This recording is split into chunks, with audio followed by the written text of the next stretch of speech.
Ça va, Julien? Oui, peut-être, je sais pas. Pas exactement. Oui.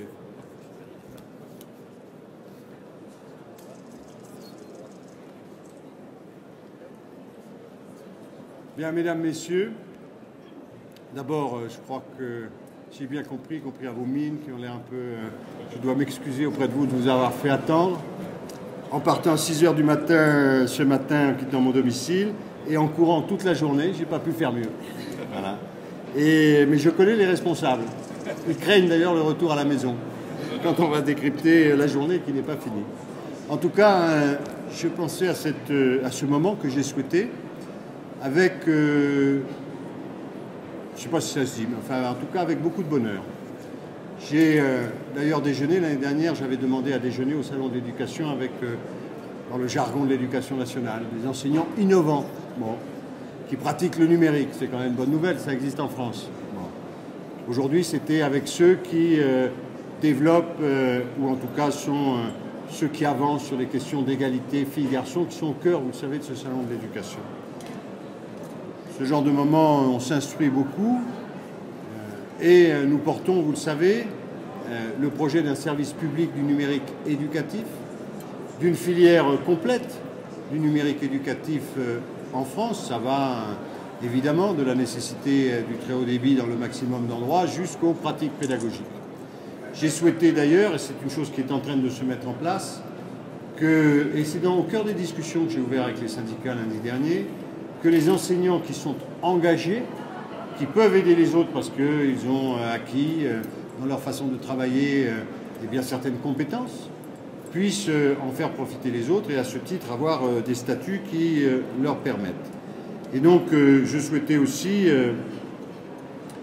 le marquer en honorant avec notre tradition à nous et en vous remettant donc les palmes académiques, de telle sorte qu'il y a une cohérence. La cohérence, ce n'est pas simplement la distinction, la médaille, c'est la reconnaissance de l'institution.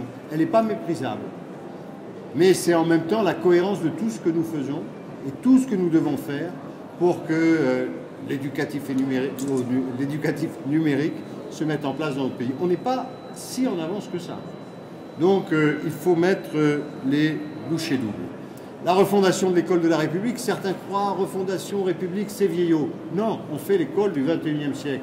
Je crois profondément à l'usage du numérique pour une école plus efficace, pour une école plus bienveillante, pour une école plus juste pour les élèves. Et le numérique est un instrument formidable d'épanouissement et de progrès pour les élèves, mais aussi pour les enseignants. Je le vois déjà, on est en train de mettre en place plateforme numérique d'échange pour les enseignants, formation continue pour les enseignants. C'est vraiment un instrument qui va nous permettre d'aborder de façon beaucoup plus sereine le XXIe siècle. Et en même temps, si ce n'est pas l'école qui le fait, je l'ai vu là, d'autres vont le faire à notre place. Et nous, dans l'école, on a des valeurs, on a du respect pour un certain nombre de principes, on n'est pas obsédé par l'économie marchande, on forme des citoyens et pas des consommateurs, on forme un esprit critique, et donc il est important que ce soit l'école qui soit à ce grand rendez-vous technologique. Vous en êtes les premiers ouvriers, et dans ma bouche, c'est véritablement de la considération, les premiers artisans. Vous êtes ceux qui vont nous aider à franchir cette étape. Le plus difficile pour nous n'est pas toujours la question technique, elle est la question précisément de la pédagogie et des enseignants, de la formation à ces nouveaux usages. De ce point de vue-là, il n'y a pas de meilleure formation que la formation entre pairs. Quand ça tombe d'en haut, d'ailleurs, ce n'est pas l'état d'esprit du numérique, généralement on regarde ça et on laisse tomber par terre. Quand on travaille en horizontalité, on travaille beaucoup mieux et c'est ainsi que je souhaite pouvoir travailler.